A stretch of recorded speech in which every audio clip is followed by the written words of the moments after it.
2025 to order. If you'll stand for the pledge and a moment of silence, please. I pledge allegiance to the flag of the United States of America and to the republic for which it stands, one nation, under God, indivisible, with liberty and justice for all.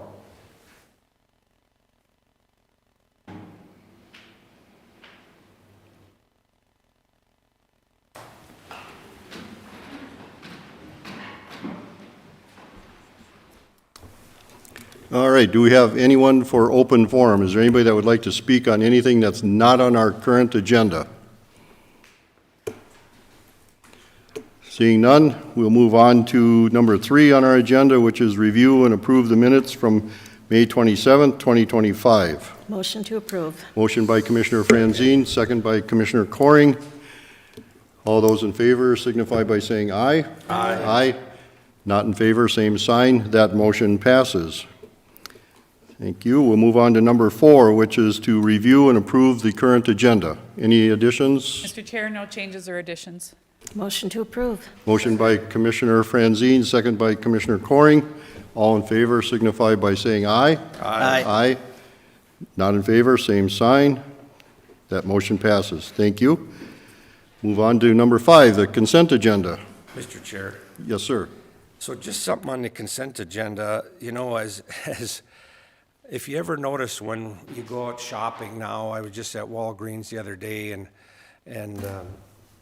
they always want you to round up. It's either at Cub or Walgreens, or it doesn't matter. Kind of upsets me in a way, but I will say I'm pretty proud because I'm on with Commissioner Lubke on Crowing Power's board of directors, and we have right now we have a donation out here on our consent agenda going to the Mounted Patrol from Crowing Power's Community Trust, which is what's called Operation Roundup. It's optional. You can, if your light bill is $94.60, you can opt to round it up to the next dollar. And this money goes into a pot, and there's actually a board of trustees that decides where these donations will go.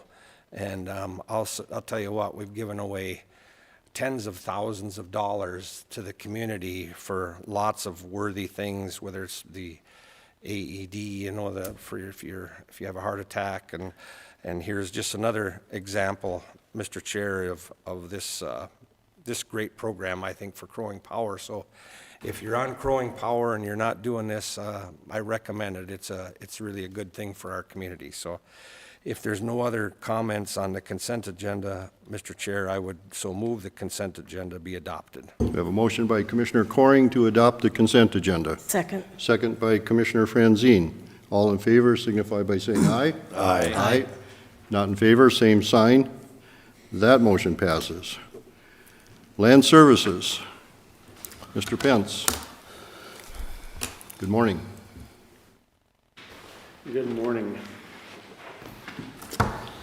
Good morning, Mr. Chair, members of the board. We have one item for your consideration this morning. The request is for the preliminary plat of Hunter Lake Acres for parcel number 95220590 located in section 22 of Wolford Township. The request is to approve a conventional design preliminary plat consisting of 7 lots. The total size of the parcel before subdividing is approximately 26.5 acres. If you go to the map on page 25 of the packet, you will see the layout of the plat.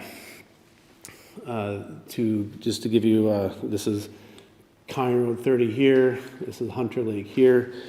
Hunter Lake is a natural environment lake, and so the minimum lot width is 200 feet, and the minimum lot area is 80,000 square feet, which is just a little under 2 acres. That is for a riparian lot. There's one non-riparian lot right here, and for a non-riparian lot, the minimum lot area is 120,000 square feet, and the lot width is at 200 feet there as well.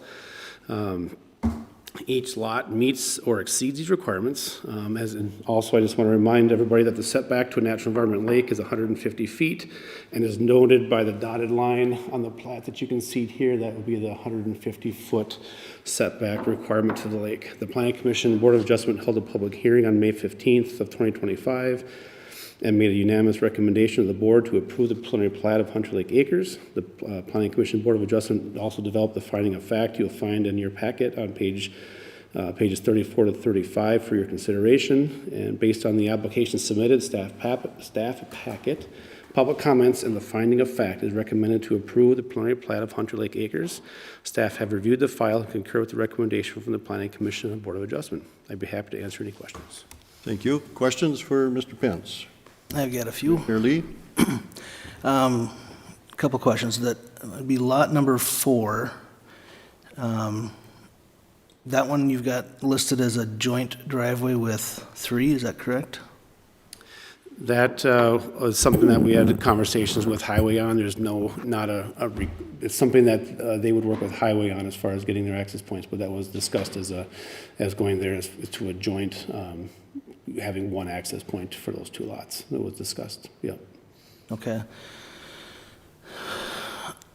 I guess a couple issues or questions I've got with that is, that'll end up putting 1, 2, 3, 4 driveways hitting County Road 30, all within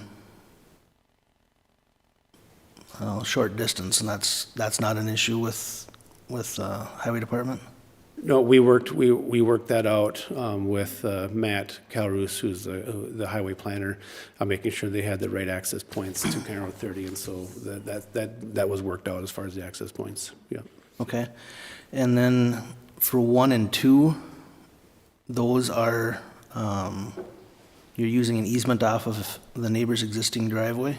Correct, that'd be the easement to the south, correct, to Okay. access those 2 lots. And that's something that has been discussed with that landowner? And they're, We have a title commitment that was part of the packet this morning that shows that this easement is for the benefit of this property here, that this easement is for the benefit of that property. To be able to use, it's a 66-foot ingress and egress easement. okay. Okay, I think that's all I've got. Thank you. Other questions? On that lot that you show there, I think it's lot number, let's see if I can get it up on my screen here. I can't, lot number 2, is it? Okay, go up to lot number 6 then, just right there. What is that, is that like a lot that's built down and that's a retaining wall all the way on both sides there on the property lines? Those little squigglies? No, those are actually would outline the setback. So you'll see on all the lots have that. Well, that's that one line, but down to the lake, running down to the lake, those lines. Be set, there's a little cabin there right now, and I believe those would be like steps getting down to down, because it's got a little bit of. Okay, so it must be a low, it starts up high and goes down low then? It's like a walk, it won't be a walkout. It could possibly, but they gotta be 150 feet back. They got to be 150 feet back, okay. Okay, that was the only question I had on that. Yeah, And this was approved by the Planning Commission, correct, at their meeting on May 15th. and Matt signed off on it? Okay, for the thing, okay. Yeah. Mr. Chair, Go ahead, sir. if there's no other comments or questions, I would move the adoption of the Hunter Lake Acres preliminary plat. Commissioner Coring makes a motion to approve the preliminary plat. Second. 1 second. Did you have something you wanted to add? Please. So I'm actually the owner of the easement. I brought a copy of the easement today. Ma'am, could you please state your name and address for the Sorry, record, Carrie please? Hoffman, 19460 County Road 30, Crosby, Minnesota. My issue is less concerned with the dividing of the development. The dots that you see that you just asked about, they're not stairways going down, and it's a garage located there, not a cabin. But in the state of Minnesota, in an easement, you have to have a specific language requesting the ability to move shrubs, trees, roots, anything off of an easement property. Just because they have given easement from our property, we have not given them the rights to do that. In the state of Minnesota, they do have to ask for those rights, and we have to agree to them. So at this point, their 2 easements that they're asking for are not legal easements in the state of Minnesota on this property proposal. Chris, can you answer that? We have a title commitment that shows that it's a valid easement.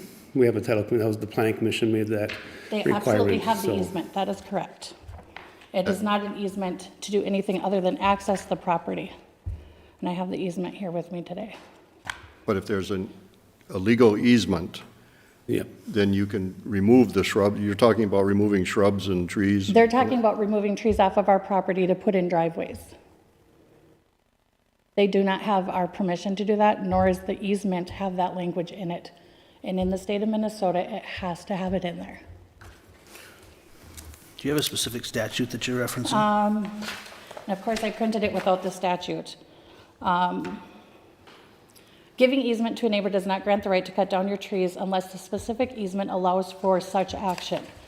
In the easement, it has to say that the subject sets forth here in the grantor's name, that would be us, the dominant owner, shall have the right to enter upon the property of the grantor's name, the servient owner, specifically within designated easement area described as the specific location and the dimensions of the easement. So at this point, they still would need to get access from us, approval from us, and it would have to be agreed upon where they put those driveways, which we have not done. We have not been asked.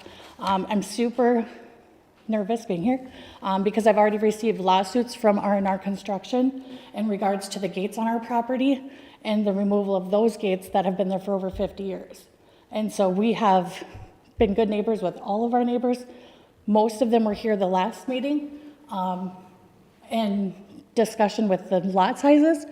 We just want to be able to have our property and know what the rules and the regulations are instead of being told what we have to do based on an easement that doesn't obviously give clear understanding of what can be and cannot be done. So Chris, I'm not understanding kind of what our rights are under the easement process. so at this point, and this has been reviewed by the county attorney as well. We've had Stephanie she's reviewed the easement, verbiage. As far as what we have available to us at this point is that there is an easement there. As far as vegetation removal and those things, that's a civil issue that would need to be worked out between the two neighbors to resolve those issues. But today, what we have before us is an easement there that's 66 feet. If they need to work out some of these additional details, that is something that they can work out, amongst themselves. But we have we do show that we have a title commitment showing that there is an easement there, 66-foot ingress egress easement on that, with the benefiting property owner being the Roanoke property to the north. So I would ask that the council do their due diligence and know what the laws are in Minnesota before they approve something when it's not followed by statute in Minnesota. Stephanie, if you can weigh in on this, please. We have an easement, we understand that. Does that go so far as to say, and if I'm misstating your position, ma'am, please correct me, but you're not contesting the easement, you're contesting, We absolutely have an easement with them. but you're contesting the access to those other properties and where those What they would can be do with that located. easement. Does that make sense under the easement statute? We would not make a decision. I can't hear you. Hold on.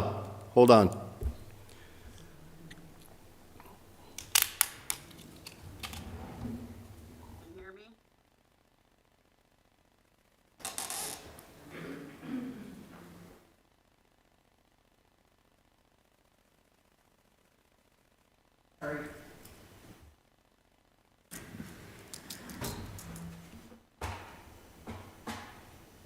Can you hear me better with that? I think she just put her headphones on. It might pick the microphone. Can you guys talk?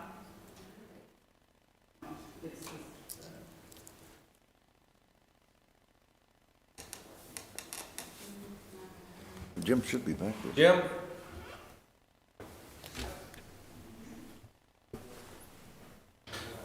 We get an audio issue here, if you could come give us a hand, please. You have to take our tech person with us where we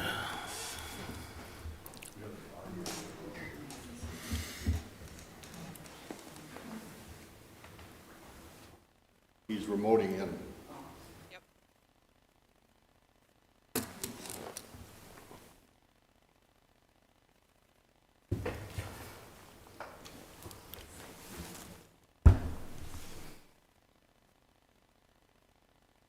The electronic world is really a nice place to play, because you can play all day long and never get it right. Mr. Chair, may I ask Chris a question, if that's okay? Well, we're working through this. So that easement, that easement that's granted there between those properties, how far does that go back? Does it all go, you know, because right here it shows it ends. Does it go way, It goes for because there's a property, there's another property back there? there's another property that uses that to get access to the back there, yeah. And ma'am, you use that same This is what property you to see get is- this access is to what your we have. property? Correct, yep, and we've never had Yep. problems with previous neighbors or the neighbor that currently uses the easement. Yeah. And I heard him say, no, this is 2 meetings in a row, well, that's a civil matter. He said the same thing when I asked about maintaining the road, because we maintain it. If it would be maintained by the highway department with being 3 driveways on it, he told us, no, that would be another civil issue. So far, right now, I'm just getting a lot of approvals, and I'm getting all the civil issues. And so I would ask that the county look at the state statute prior to making a decision that could open them up to litigation as well.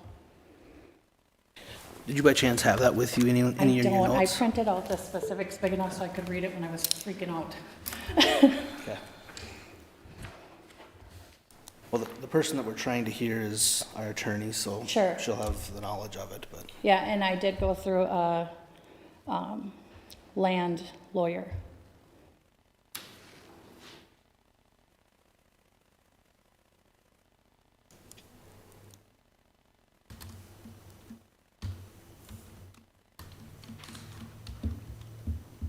And my other question would be, being based that they're being allowed to put in 4 driveways from the front, why couldn't they build to access the 7 properties from 4 driveways?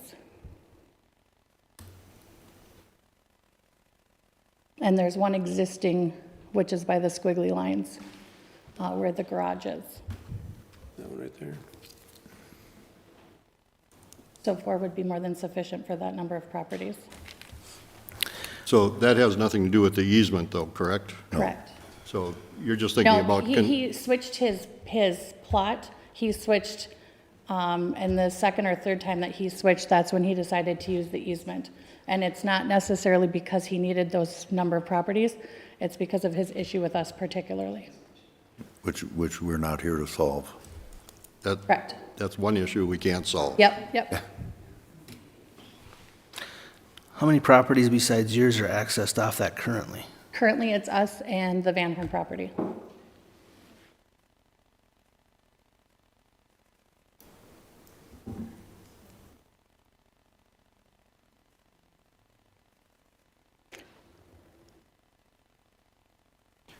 Generally, Chris, on an easement for the care of the road, which I realize is a civil issue, isn't it normally an agreement between all the property owners that have access off that easement, that how that will be cared for?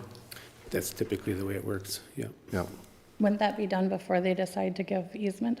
Not necessarily. We've had plenty of times where the easement's been given, and then they work out the particulars afterwards. Sure. The easement's already there. Stephanie, will you try speaking again, see if we can hear you? I didn't want to interrupt. Can you hear me? Oh, we're working great. Very good. We can hear you. Okay. So what she's saying is technically accurate. When we do easements, we let people know that they can only do certain things. But as Chris indicated, that is not something that we look at. Is there an easement? Is there access to the property from that easement? It's on that. They do have access. It is a legal easement. I think there had been questions originally about whether that easement was for the benefit of the property that is being platted. There is no question, it is there.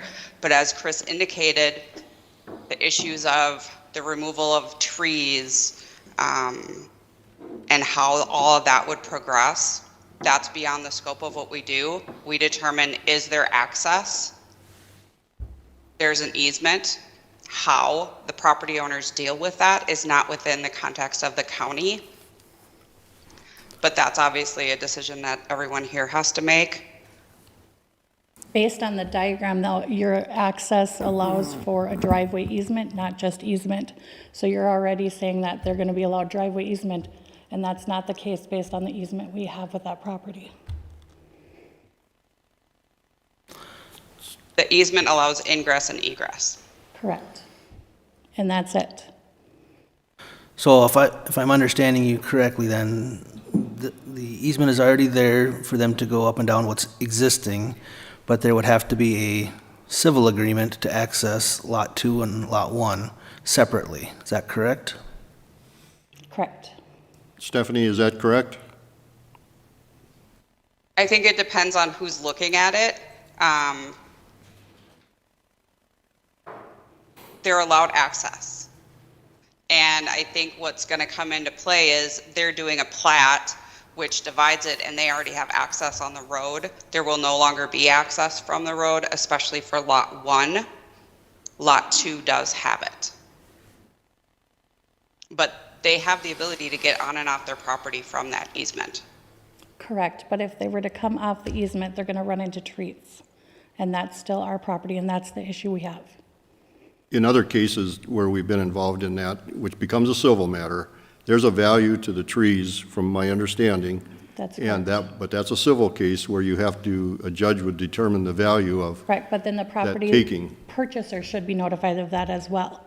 Because I think that it would be a lot harder to purchase a property if you don't know that you're gonna gain access to it. well, they would always have access to their property I mean, they'd under always, the yeah, easement. we have no problem with them using. She's talking over you, you're talking over her. Yeah, I mean, it'd be better if you just wait till the chairman calls on you to talk, because you're talking over each other.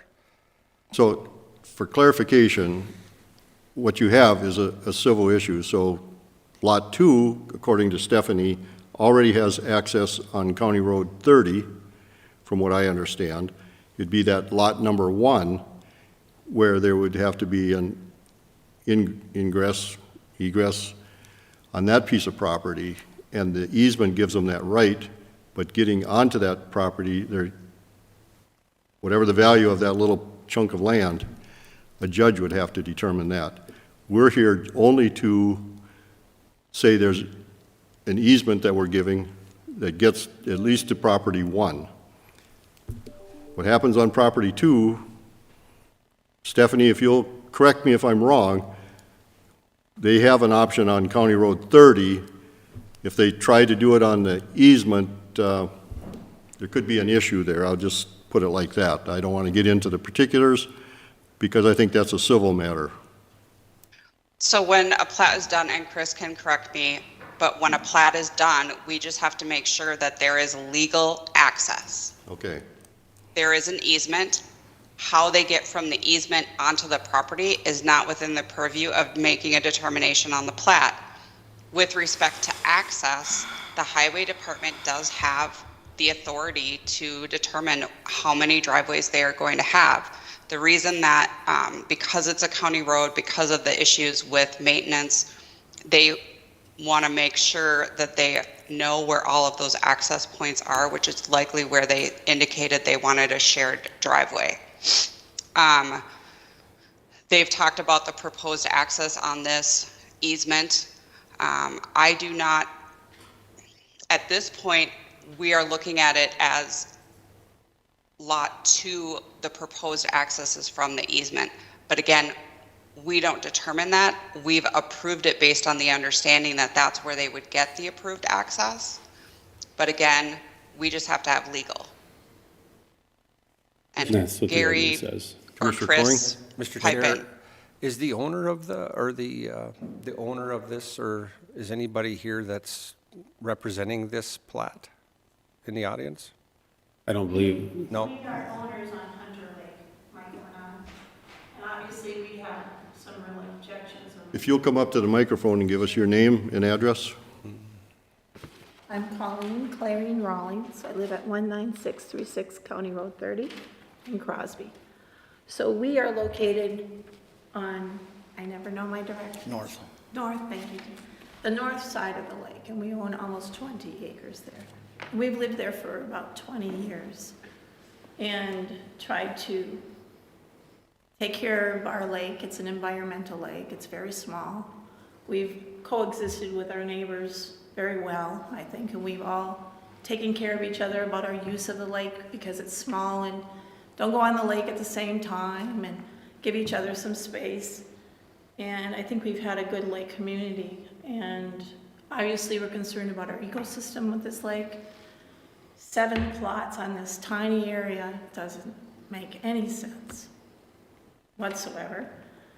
And we were hopeful in the beginning. I had discussions with Greg with R&R. I was hopeful that he would leave it in one section, and I think he changed his mind because I think he frankly got a little angry at everyone, and now we are looking at getting hit with 7 plants. And it's just a shame. Understand your feelings, So but I he know does meet that- our standards. I know you're facing some legal issues, I mean, you know, that you're making a decision on the legal issue part of this, but this is gonna have a big impact on our life and our property. And we hope that you will take that into consideration. Understood. Thank you. So at this point, remind me, do we have a motion? You have a motion and a second. And a second Yep. on the floor. As submitted. Mr. Chair, Commissioner I'm Corey? just wondering that, you know, I almost feel like that maybe we should lay this over until the next county board meeting. I'm just spitballing here to see if they can work out this issue of taking out vegetation. I don't know if that's something that the rest of the board members Did you want to make the do. I motion? mean, No, they didn't. So you made the motion, I did. Commissioner. Do you want to withdraw that motion? I'll withdraw that motion. Withdraw my second. And so the second is withdrawn.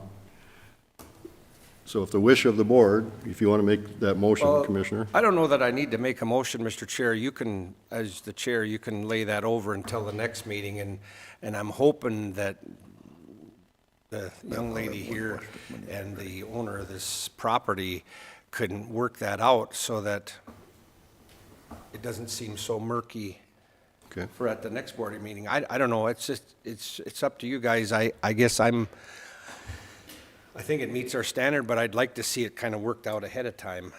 So I don't know, it's up to the chair if he wants to lay it over.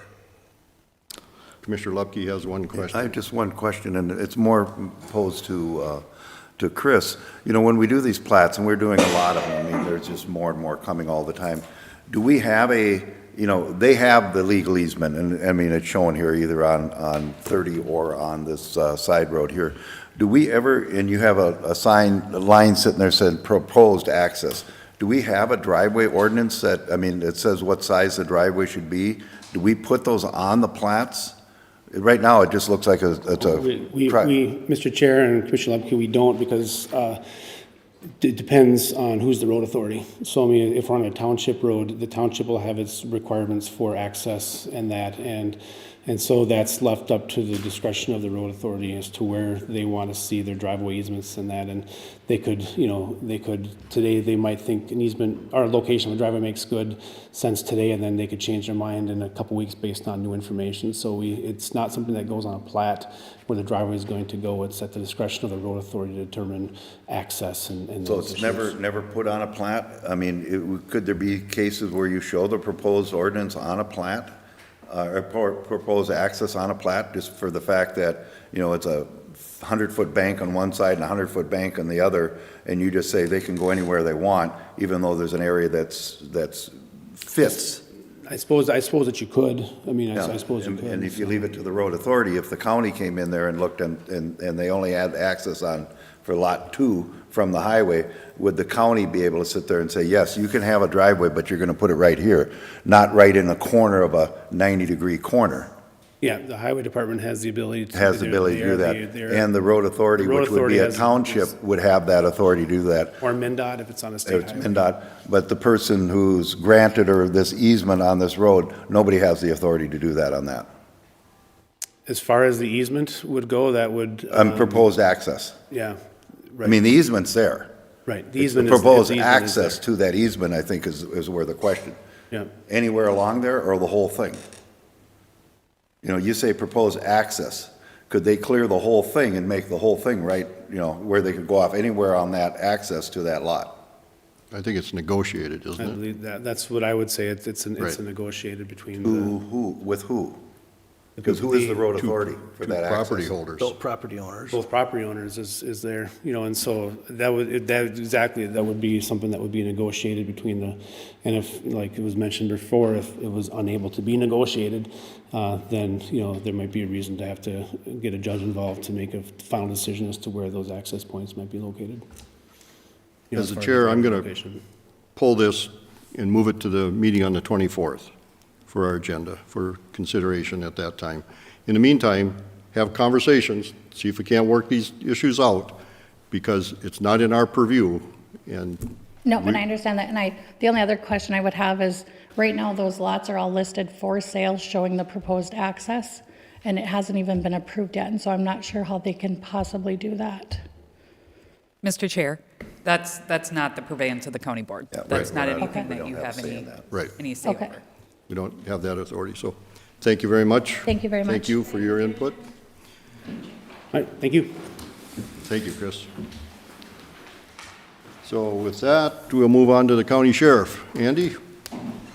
Or chief deputy? Chief Deputy. Sorry. Mr. Chair, board members, good morning. I don't get to stand up here very often, so I'm going to talk a little bit. Okay. So sit back. You want to call a recess? I'm actually proud today. I'm not sure if you're aware, if you watched our Facebook page last night or today. Last week, I sent 2 of our deputies, our K-9 teams, to Oklahoma for the national certification. Andy, I for- can't hear you very good. There we go. Sorry. I thought I had a pretty good voice, but not good enough. But anyways, 2 weeks ago, I sent our 2 K-9 teams to Oklahoma for the national certification for narcotics detection. It's a pretty big deal. K-9s from all across the country get an opportunity to go and test their knowledge and their abilities against other canines across the country. Hundreds of dogs go to these events every year. It's a pretty big deal. It's saying something to be nationally certified as a drug dog.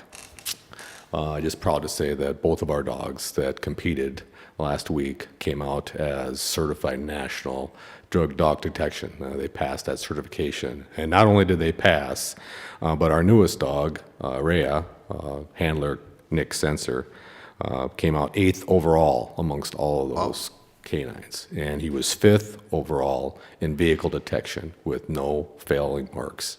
That's saying a lot, given that dog is literally about a year old, just over a year old. That dog's come a long way. It's doing great work for us, and I'm proud to announce that his placement, and this was his first national event. So nervous, he was, yes. But the way that implicates, the sheriff's department in a positive way, I think that's a great thing to be talking about. We put it on our Facebook page, and I just wanted to let you guys know that occurred, and we're proud of our teams. So, Excellent. if you have any other questions, I have nothing else to add today. Questions for the chief deputy? Thanks. We'll let you sit down and relax. County attorney? Good morning. Donna's not available. I do not have anything. If you have any questions, I'm more than happy to answer them. I just want to say one quick thing to you, Stephanie. Thank you for weighing in on that last issue. Appreciate that very much. I think that... I apologize for interrupting. Oh, not a problem. I will do more digging. I will do more digging to give you an absolute final answer, if All that right. helps. Appreciate that. Thank you. No other questions for Stephanie? All right, thank you very much. County Administrator. Mr. Chair, Commissioners, yesterday the senior management team met and we had a lengthy discussion. We had several items on our agenda yesterday. First of all, we heard from our CIP, our Capital Improvement Plan team, with regard to projects that are being proposed over the next 5 to 7 years in our CIP plan. So there was some conversation around those different projects to get that plan into a state where it is now going to be ready to come before you all at your July Budget Committee. So you should expect to see that CIP plan being presented to you in July with that information. One of the things that we talked about there is The cost of equipment is not necessarily going down. We continue to see increased pricing, and what we are also seeing, though, is a little bit of a let up from some of the supply chain issues that we were seeing in past years. So 2025, our plan that we're currently delivering is a little bit on the higher side still because of some of those supply chain issues. We're seeing that right itself here over the next couple of years. So we're hopeful that that will right itself over the next couple of years. We also talked about our emergency procedures, whether we have a tornado drill, a fire drill, a real live event. What are those procedures looking like in each of our buildings? A few weeks ago, we had a tornado drill one day, and the very next day, the sirens went off for real. And it's that concept of we've practiced it, what does that plan actually look like, and how do we keep not only our staff, but visitors to our buildings safe as well? So we're looking at some ways that we can communicate with our teams as far as consistency and making sure that we are encouraging all of our visitors to take shelter in those types of situations, whether it's a drill or a real live event. Sometimes that is a little bit more difficult, especially in a drill situation, but we are working on some opportunities for how we can make that more standardized, and also making sure that the tenants in our building are alerted to any issues that are going on as well. We talked a little bit about mandated services. We talk about mandated services all the time, and as you all know, there are several things that we provide as county services that are beyond the control of the county from the standpoint that they are mandated to us by either the state or federal government. We've done a lot of work in the past over identifying and quantifying what those services look like, and the team is looking at a way to maybe more fully include what those cost of mandated services are. Not just the actual providing of the service itself, but what is the support that goes along with providing mandated services? What does it cost for the infrastructure that is in place for providing mandated services? So our business agents in each of our departments are working to make sure that they are identifying those costs, and that's a report that you can expect to see come back to you probably around the beginning of the next year when we have that fully vetted. You should look to see some of that information as well. We believe it'll be a good tool that can be used in budget practices and just for public awareness as well as to what are the things that the county actually has more input or influence over versus the mandated services that are put before us by others. And then finally, we had a discussion around a little challenge that's going on at the county right now between our departments. The 4-H Extension Service is collecting cake mix packets, if you will. They have packets of cake mix, Sprite, frosting, birthday candles, and disposable cake pans for a upcoming project they'll be doing with about 70 youth learning to bake a cake. And this is a little bit of a challenge that we put before our senior management team to help contribute to that effort as well. So we had a little friendly competition going on with that also.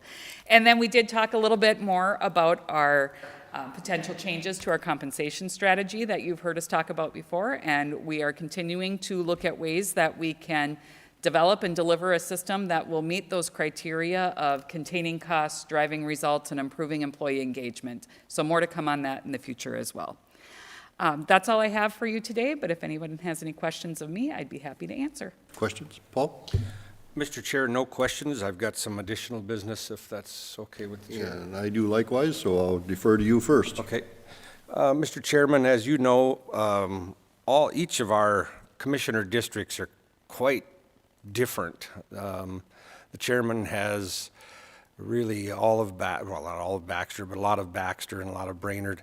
My district actually still has a substantial amount of agriculture in the southern part of Crow Wing County, and I just want to invite everybody that's listening in the county board down to the Malloy Farm on County Road 44 on Tuesday, June the 17th from 4 to 8 p.m. It's brisket on the farm, with a lot of other sponsors such as Farm Bureau, and it's a way to showcase agriculture, which I think there's getting to be less and less farmers all the time, and it's getting to be more of a corporate type farming system. So I think it's important to showcase farming, so I encourage everybody to go down to brisket on the farm.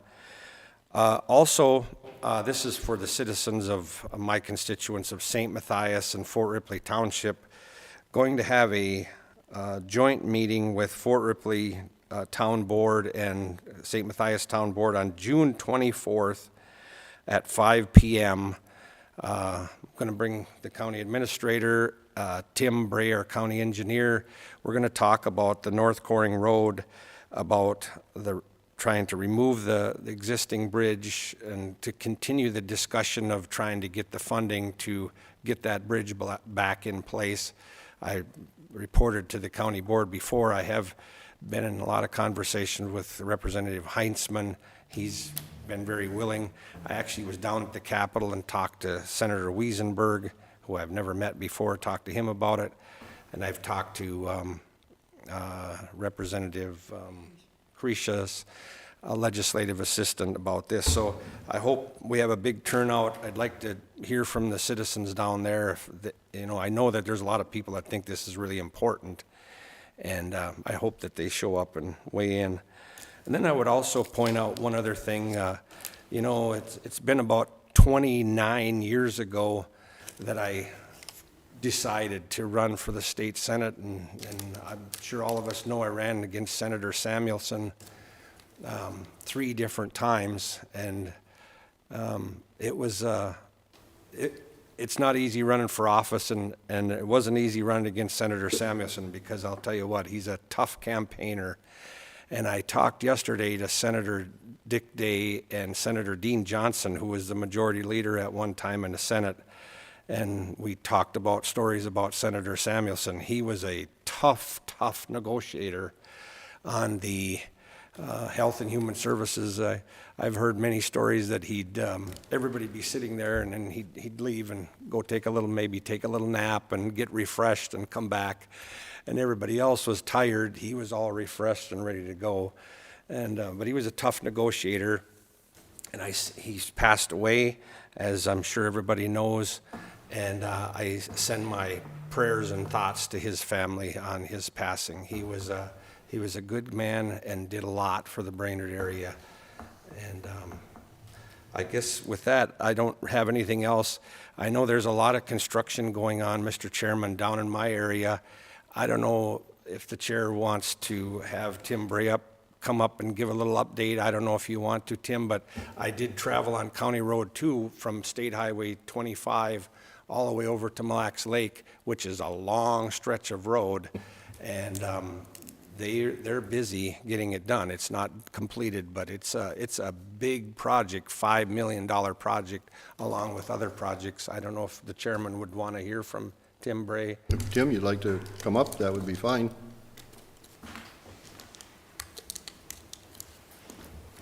Good morning. Morning. Thank you, Commissioner Coring and Chairman. Yeah, we're kind of in the final stages, I believe, of County Road 2. It's been a long road. This is the road, of course, that we combined the 2 projects this year, made it in a 14-mile long project, and we're going to all be happy when that's done down there. So you should be seeing that wrap up in the next few weeks or so. We're going to start in on County Road 144 and do a grade raise there. The public should expect some detours and closures as we do those improvements to raise the road out of the swamp and those kind of things. We're finished up on County Road 1 up in Commissioner Lee's district from Manhattan Beach over to Emily. And then that's the bulk of our projects this year. We've got an early start, and we're going to hopefully have an early finish, which bodes well with all the planning and all the next four years of the highway improvement plan. Are going to be really busy with reconstruction and some roundabout installations and bridge stuff. So we're using this opportunity in kind of a light year to advance in those engineering areas. So we expect that our staff to come in and start working on that stuff and get a head start. Thank you. Excellent. Thank you, Tim. Thank you. I'll just mention as you're walking away that County Road 1 project really turned out well, and had some compliments about how quickly it went and how little turmoil it caused in the area. So Right. good job to your crews. So Okay. Thank you very much. I'll pass it on. So Commissioner Coring, just to piggyback I'm done. Thank you, You're- Mr. Chair. off your Malloy farm, they were the family farm of the year in 22 or 23, I don't remember exactly which year, but wonderful family out there. Had a opportunity to visit out there and hold our extension meeting out there. It was very informative, and I think that's when the year they started this feed, and I would encourage people also to go out there and meet the family and see their operation. With that, I do have one extensive thing to report here, so if people have time until about 11 o'clock, I'll just read through this. June is National PTSD Awareness Month, and it recognizes the effects of post-traumatic stress has on the lives of those impacted by it. Post-traumatic stress disorder has a profound effect on the lives of those who suffer from it. So think of our Sheriff's Department, think of our social workers over here, think of residents who have traumatic incidences in their lives. So whether it's weather-related, whether it's health-related, all of that causes PTSD, and for the most part, people don't go and get treated for it, even though it's very treatable. But people, because of, falls in the mental disorder world, the stigma that goes with it keeps them from going in for treatment. So in 2014, the U.S. Senate designated the full month of June for National Post-Traumatic Stress Disorder Awareness Month. So this was a welcome move by many PTSD organizations and support groups, as many felt that more awareness campaigns needed to be held for people to seek help when it came to PTSD. So the U.S. Department of Veterans Affairs is one of the most active forerunners in the fight against PTSD. A little context, 8% of the U.S. population will have PTSD at some point in their lives. 1 in 10 veterans receiving care at the VA have PTSD. I think that's one that we're very aware of. 1 in 3 first responders develop PTSD. So that's anywhere from ambulance, sheriff, police, down to the mom and dad that come out of the kitchen to run down the highway to help with an accident. They will develop PTSD. 70% of adults experience at least one traumatic event in their lifetime. 20% of people who experience a traumatic event will develop PTSD, and about 12 million adults in the U.S. have PTSD during any given year. So let's remember how serious that problem is. I think as a county, we're faced with that with some of our employees, and the issue is getting bigger and bigger as we move through life. A couple other events that take place. June 14th is Flag Day. I think you see the banner out front. Let's remember that. And on the 19th, the Thursday, is Juneteenth night or day. I think we have a holiday that day, so let's remember that. That was the freedom of the African Americans in Texas 2 years after the Civil War. So with that, I would look for a motion to adjourn. So moved. Commissioner Franzine makes the motion to adjourn. I will second that. Second by Commissioner Lubke. All in favor signify by saying aye. Aye. Aye. Those not in favor, same sign. We are adjourned. Thank you, everyone. I got something you may want to look at here. Just a second. Would you be interested in this here? Rosemary, I chose not to do that Jerry one. sent it, I asked, because I was having some questions on short-term rentals. So I